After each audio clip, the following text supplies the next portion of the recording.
Adam Sandler. What's the book? Is it fiction? I read it. It's called, oh, I don't know the name of it. It's about his OCD. All right, you have to send me, email me the name and then I'll put it on the recap. It's a great book. I'm going to get a part of it. What's his name? Jim Bailey. James Bailey. Jim Bailey. In keeping with what Larry just said, that when I went to Venice Beach about 2 years ago, there's a guy with a little table. You know, they have all the vendors and everything. There's a guy with a little table, and he's selling his book. Okay, so now I pick up the book and I look, and it's a self-published book, and he's got a big stack, third printing. I read the back cover, completely illiterate. Makes absolutely no sense. But the guy has personality out the fucking wazoo. And he is standing there, and he is telling every person who comes by, they're not reading the back of the cover, they're just buying the book. He's in his third. He should partner with someone who can write. No, but it was his passion. It's his story. It's his passion. So keep the focus on the fact that you don't want to finish your film.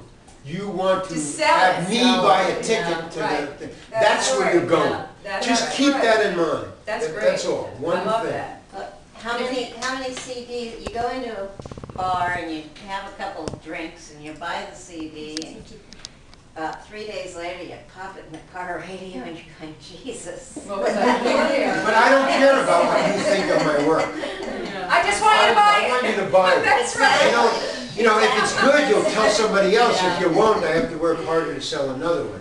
But it's focus. It's just, God, OCD is the only. I mean, I came to this conclusion 3 months ago after hearing this guy's story. He was telling it to me over a year. I mean, this thing happened over a year, but he would call me up and tell me these stories, and I'd check, and they were all true. So. And we're laughing about it. I just was talking to an agent yesterday, and I basically said the same thing. I said, once my book is published, I'll be that girl on Venice Beach. Oh, you will. I will be that girl on Venice Beach, because nothing's going to stop. You only need 35,000 books to have a bestseller. That's not that many books when you think about how many people are on Facebook and how many, if we networked our way around, 35,000 isn't an outrageous number. Stand on the beach at Venice for like 2 months. That's like half you go, right? Oh, you know what? I heard a trick, and we can probably pull it off here. But if you self-publish, and you put it on Amazon, and everybody at Women Who Write buys the book within a 5-minute period of time, it will jump.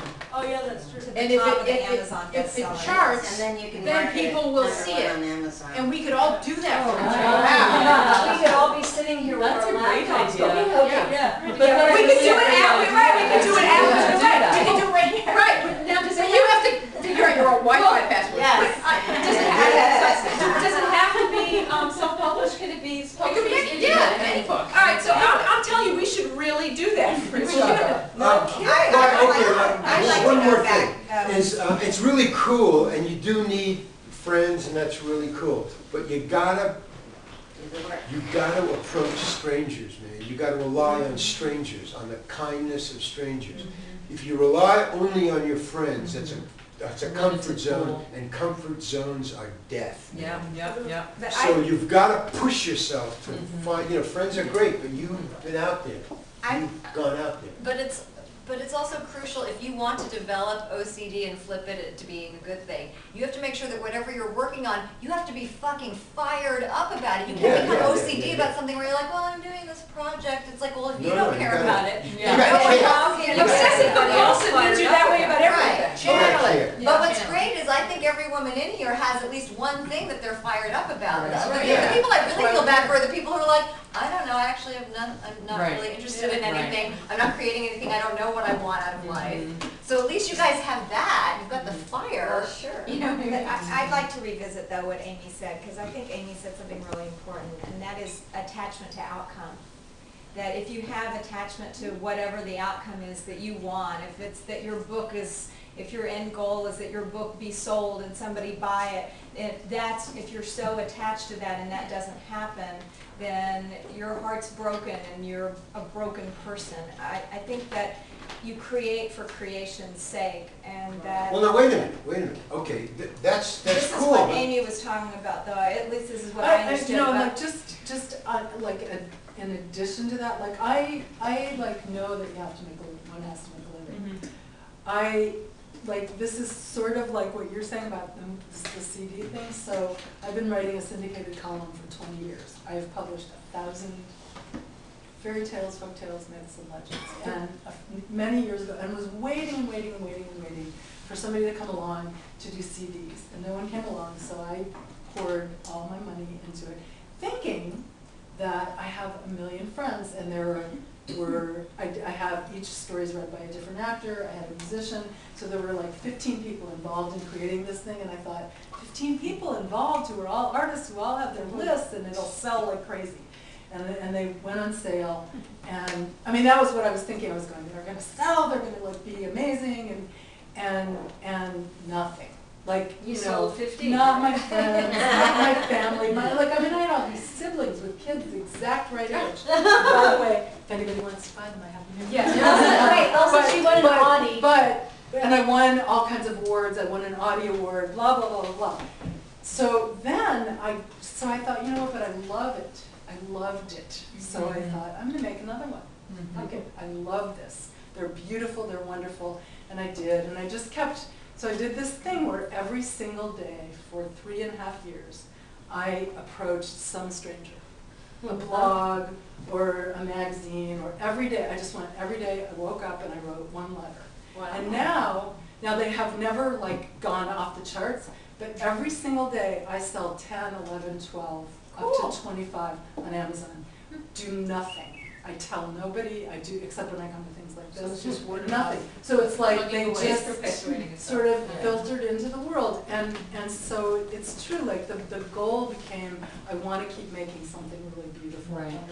Like, I mean, I understand Larry's point of like, what is your finish line? If your finish line is sell, then you've got to push to that point. But if your finish line is just create, And that's it, that's and fine. put it in the hands of a few people where it enriches their life, then that's fine. But then you have to have a job, and you have to have enough energy at the end of the day to come home and do something that fulfills you. And even if you spend a half hour doing it, you say, I'm going to spend a half hour writing a song. Whenever I've told myself I'm going to spend a half hour writing a song, I spend 3 hours writing a song. That's just, it's starting that's hard. Yeah. And so Yeah. it's like, what are your goals? I have to feed myself, I have to feed my kids, I have to buy dog food, and I have to create, because we're all going to be so much happier if we create. That's And it doesn't matter if you make a living at it unless That's your goal. that's your goal, yeah. Well, and I think Suzanne and Amy both brought up, and actually Larry also, about persistence and what you're just saying, that you just have to do something. And if you do something for 15 minutes a day, at the end of a week, it may not seem like very much. And at the end of a month, it may not 5 seem minutes a like day lot. finished a book. Look what she Yeah. did, just Yeah. one blog site every day, Right. and now it's got some momentum. Yeah, absolutely. And I think also your point, I don't think your point is in contradiction to what Larry is saying, because I think it all works in tandem, because what I've learned as a 12-stepper is that instead of having expectations and being focused on a result, if I just stay in the next right action, Yeah, but I yeah. must stay in action at all times. But also you have to know At the all times. steps.